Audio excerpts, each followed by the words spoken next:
What if the galaxy's most feared hunter was sent to eliminate a fugitive, but instead uncovered a truth so dangerous, it made her question everything she believed in?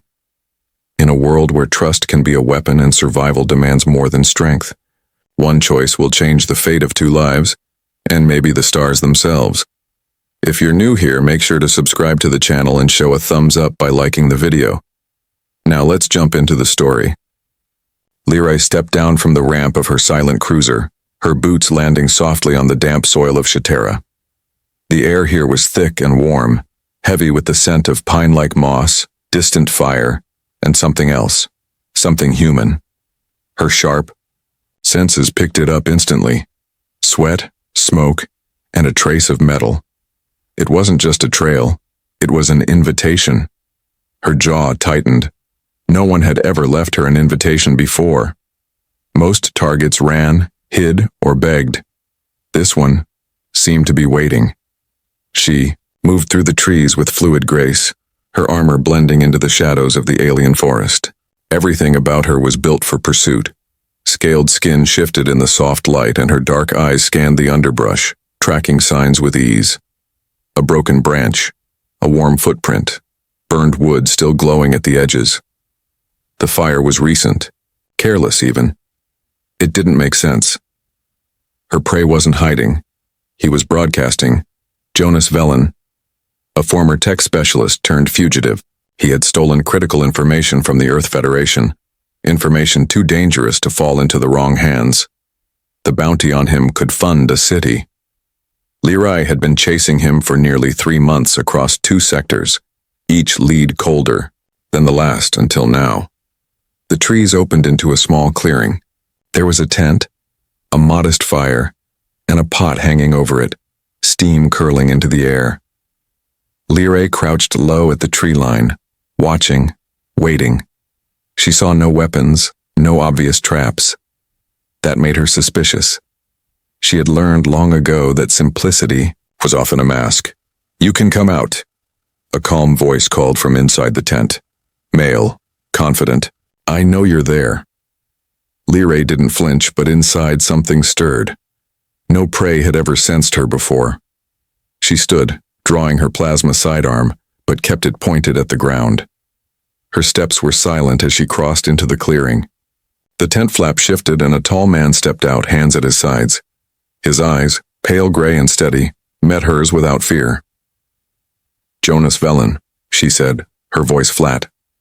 He nodded. "Lyrae, I presume. You're faster than I expected." The way he said her name made her pause. No tension, no pleading, just familiarity. He looked weathered but strong, not the kind of man built for running, but clearly used to surviving. "Why aren't you running?" she asked, keeping her weapon loose in her grip. "I figured you'd catch me eventually," Jonas said, stepping around the fire, ladling stew into 2 bowls. He set one on a flat stone near her. "Might as well offer you dinner before we decide what happens next." Lyrae's eyes narrowed. "I'm not here to eat." "But you're hungry." He said it like a fact, not a guess. "Tracking me isn't easy. You've been at it a while. I know you haven't stopped to eat in at least a day." She didn't respond, but her stomach gave her away with a quiet growl. She hated that. Hated how he read her so easily. "You're not like the others," she said, watching him closely. "Most run. Most die tired." He shrugged. "I didn't come all this way to run. I came to show you something." Her grip on the weapon tightened. "Show me what?" "The truth." Jonas stepped back, not toward a weapon, but toward a bag near the tent. He pulled out a small data disk and tossed it to her. She caught it without looking down. "What's this?" "Evidence. The bounty on my head, it's not just about stolen files. The Federation wants me erased, not captured. You were sent to clean up their mess."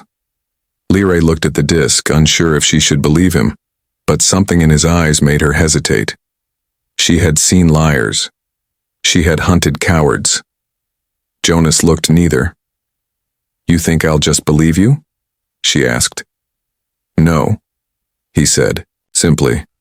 "I think you'll check because you're not just a hunter, you're smart. And somewhere deep down you're tired of being used." His words struck her harder than she expected. She stepped back, slipping the disc into her belt, weapon still steady in her hand. The fire crackled between them. "Why me?" she asked. "Why? Not disappear?" "Because you're the best," he said with a small smile. "And if I can convince you, maybe you'll help me survive long enough to stop what's coming." A part of her wanted to laugh. The idea of her helping a target. But another part, deeper and quieter, was listening. Before she could reply, he turned and walked back into the trees, disappearing like smoke in wind. No panic, no rush. Just a calm man with a plan. She waited a beat, staring into the fire. Then, down at the untouched bowl of stew, she didn't eat. But she picked up the bowl anyway. This hunt wasn't over. Not yet. But something had changed. The fire was still crackling behind her as she stepped into the woods, data disk in hand and curiosity stirring where certainty used to be. Leary moved through the twisting canyons of Shatera with the silent grace of someone born to hunt.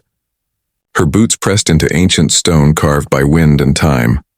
Shadows played tricks on her vision, dancing across the rocks like living things. Jonas's trail was still fresh, but she was beginning to suspect it was more than just a trail. It was a path, one meant for her. Each turn brought her face to face with new challenges, narrow ledges over deep ravines, shifting stone underfoot, strange plants that hissed when touched. None of it was coincidence. Jonas had chosen this route carefully, and Leary knew why. He wasn't running. He was testing her. Every so often, she'd find small signs left behind. A scarf snagged on a branch, a boot print in soft dirt. Even short messages carved into stone walls in clean, sharp letters. One read, "If you've made it this far, you're stronger than they said." She didn't know whether to feel flattered or insulted. But she kept going. She told herself it was for the bounty. The credits were still on the line. Yet somewhere inside, her, another voice was whispering, one that hadn't spoken in years. Curiosity, doubt, even a hint of excitement.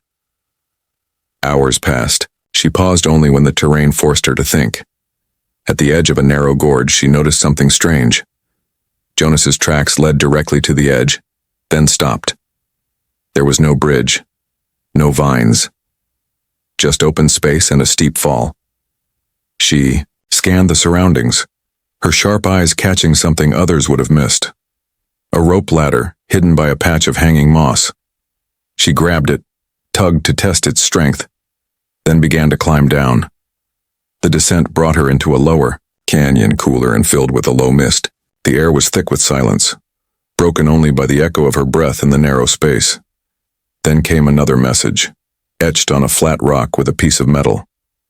Not everything they told you was true. She frowned and kept moving. Jonas's next move was more surprising. At the far end of the canyon, she entered a chamber half covered by vines and natural stone. In the center stood a figure, not Jonas, but someone else. A man, older, wearing a dusty coat and breathing through a filtered mask. He raised both hands when he saw her. "You're not here to shoot me, are you?" Leary's weapon was already drawn. "Who are you?" "Talon Krev," the man said calmly. "I'm the one who gave Jonas the data you're carrying. I assume he gave it to you." She nodded, but her eyes never left him. "You're wanted, by the Federation." "So are you now," Talon replied.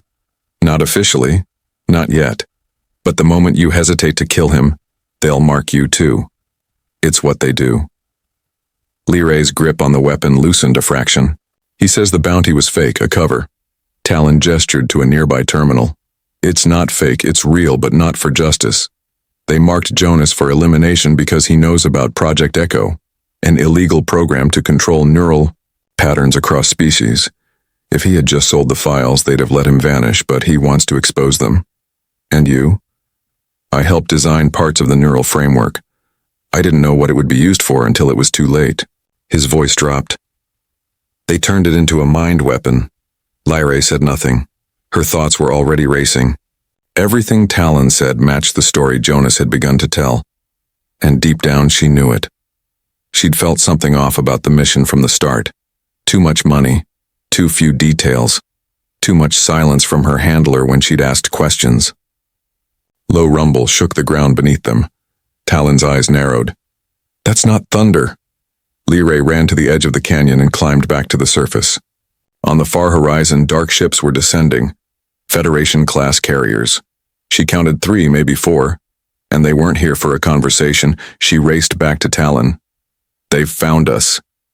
Talon didn't panic. He simply handed her a chip. This is the full data set. Get it to someone who can make it public. Why me? She asked, taking the chip. Because Jonas believes in you. And because you're not just a weapon. Not anymore. Those words hit her harder than gunfire. She turned to leave but paused. What about you? I'll delay them. Give you and Jonas time, that's all I can do now. Leray didn't argue. She turned and ran, retracing her steps, heart pounding. As she crossed the canyon's edge, a sharp burst of plasma fire echoed behind her. Talon had made his choice. And now, she had made hers. She followed the faint trail Jonas had left in the dust, her legs burning from the climb, her mind still racing. She wasn't sure what this meant yet, what she had become, but the mission had changed. She wasn't hunting anymore. She was chasing something else now. Maybe truth. Maybe justice. Or maybe just one man who saw her not as a killer, but as someone who could be more. Leary moved through the narrow stone passage, her footsteps muffled by the soft dirt beneath her boots.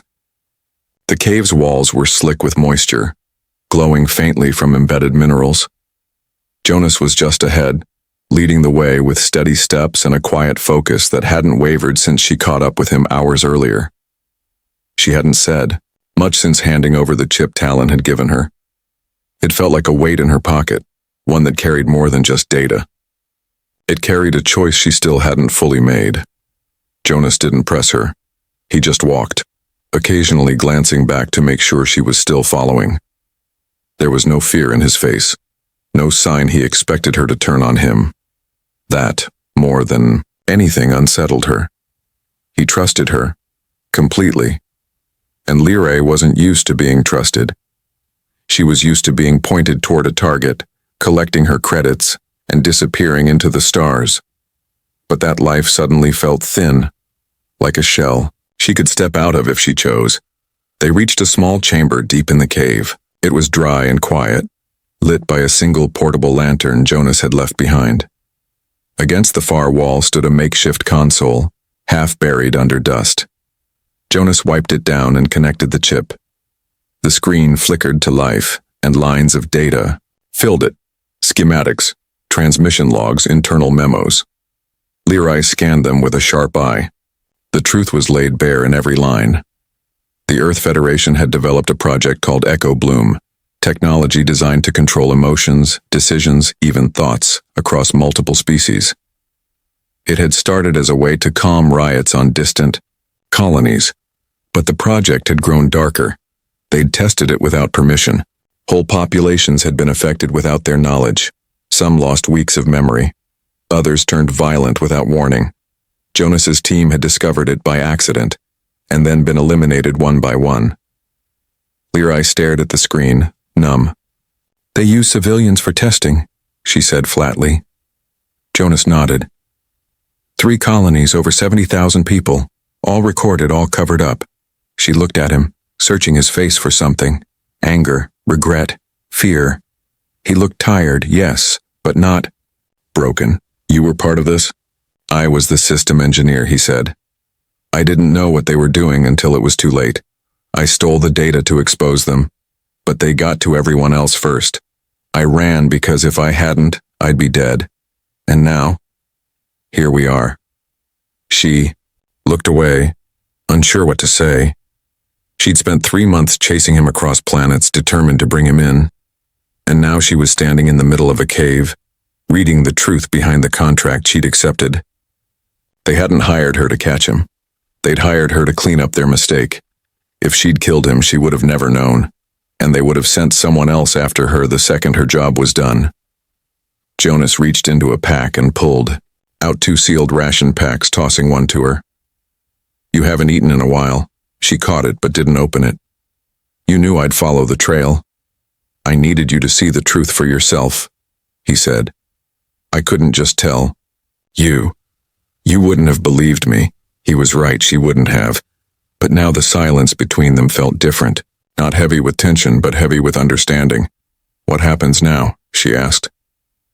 Jonas didn't answer right away. He leaned against the cave wall and looked at her carefully. Now we get the data to someone who can do something with. It's someone outside Federation control. Who? She asked. My sister, he said quietly. She's a journalist, one of the last honest ones left. If she gets this, she'll release it galaxy-wide. And then? Then we run, maybe forever. But at least we'll know we did the right thing. Lyrae leaned back against the opposite wall, ration pack still unopened in her hands. You still trust me, even after everything? Yes, he said without hesitation. Because you could have killed me 5 times today and you didn't. I don't know what that means, she said. It means maybe you're not who you thought you were, Jonas replied gently. His words echoed in her mind longer than she wanted to admit. She'd built her entire life on the idea that she was a tool, a weapon, a professional. Feelings didn't matter, but now everything was different. Trust was dangerous, and yet it felt more real than anything she'd known in years. A quiet alarm on Jonas's wrist blinked red. He checked it and cursed under his breath. They're scanning the region. A Federation drone is circling above. We have maybe 20 minutes. Without another word, they packed up. Jonas secured the chip. Lyrae readied her weapon, and together they moved through the back tunnels of the cave, deeper into the unknown. But this time, they moved as partners, not hunter and prey. And for the first time, Lyrae wondered if that was who she was meant to be all along. The cave exit opened into a vast plateau under a sky filled with slow-moving clouds and the dim light of Shatera's twin moons. Lyrae and Jonas stood at the edge overlooking the valley below. From their high vantage point, they could see the shapes of Federation ships, dark and menacing, settled in a clearing far beneath. Troop lights blinked in steady patterns, and small drones floated just above the treetops, scanning the area like watchful eyes. They weren't hiding anymore. They were hunting now. Jonas lowered his binoculars and looked over at Lyrae. They'll be here soon. How long? She asked, her voice calm. An hour, maybe less. But we're not waiting. He led her to a small ridge where he had hidden an emergency transmitter, buried beneath rock and sealed against the damp. With steady hands, he activated the signal and tapped out a short-coded message. Lyrae stood beside him, watching the light blink with every word he sent into space. That message, carrying the evidence from Project Echo Bloom, would travel to the edge of the system, bouncing off satellites until it reached the right hands. The ones still brave enough to speak the truth. When the final signal sent, Jonas powered down the device and turned to her. There's no going back after this. I know, Lyrae said. Her voice was steady, but something inside her stirred. She had made her choice in the darkness of that cave. Now it was just a matter of following it through.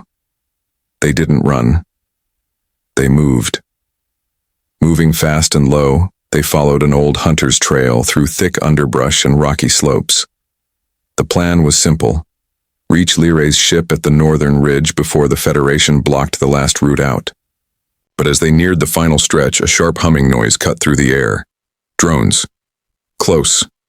They dropped behind a line of boulders as 2 drones passed overhead, scanning with red lights. One paused mid-air, sensors blinking. Lyrae grabbed a short-range jammer from her belt and tossed it to Jonas. 3-second burst, she whispered. Jonas activated the device. The drone sputtered mid-air, froze, and then dropped like a stone into the dirt. The second drone veered away, heading back toward the Federation base. That'll bring company, Jonas said, standing. Then we keep moving, she answered. They reached the edge of the clearing where Lyrae's ship sat under a thick layer of camouflage netting. It looked untouched. No scorch marks, no signs of tampering. But she knew better than to trust appearances. She crouched beside a tree and scanned the perimeter. 5 guards, she whispered. Snipers on the hill, sensors on the ramp, Jonas nodded. We walk straight in. Lyra gave him a sharp look. That's not a plan. It is if they don't see us. From his coat, Jonas pulled a small disc-shaped device and handed it to her. Personal cloaker, short burst, 30 seconds max, enough to get us to the ramp. Lyra raised an eyebrow. You've been saving this? I had to be sure you'd come with me. She activated the cloaker, and for half a minute they were shadows on the wind. Moving swiftly, they crossed the field, past the guards, and reached the ramp just as the cloaker fizzled out. The ship responded to Lyra's command instantly, the engines humming to life. Alarms blared behind them, but it was too late. By the time the guards turned, the ship was already lifting, the force of takeoff kicking dust and leaves into the air. They soared through the sky, stars stretching out above them like endless roads. Jonas let out a slow breath as the planet shrank behind them. We did it. Lyra didn't answer at first. Her eyes were on the stars. It's not over yet. No, Jonas agreed, stepping closer. But it started. He placed a hand on her shoulder, not for reassurance, but connection. She didn't pull away. For the first time in years, she felt steady, not because she had a mission, but because she had made her own decision. Later, they sat in the quiet of the ship's observation deck, the stars drifting slowly past the windows. Lyra looked over at Jonas, who was reviewing data logs for their next transmission. When this is done, when they know the truth, what will you do? Jonas smiled faintly. I'll find a quiet place, somewhere green, with clean water and silence, and maybe stay. She nodded. I think I'd like that. You'd stay too? I think I've spent enough time running, she said softly. Jonas reached into his pocket and pulled out something small, an old coin, smooth and worn. He handed it to her. It was my father's. He said it always brought him luck. I kept it through every battle, every escape. She turned it over in her hand. You're giving it to me? He smiled. We're not escaping anymore. You helped make that possible. I want you to have it. Lyra held the coin tightly. It wasn't a weapon. It wasn't a tool. It was something simple, something human. And somehow, it meant more to her than anything. She'd earned in a decade of hunting. The stars stretched ahead of them, bright, endless, and unknown. They weren't fugitives anymore. They were witnesses, survivors, builders of something new. And for the first time, Lyra wasn't chasing someone else's mission. She was writing her own story, one choice at a time, one star at a time.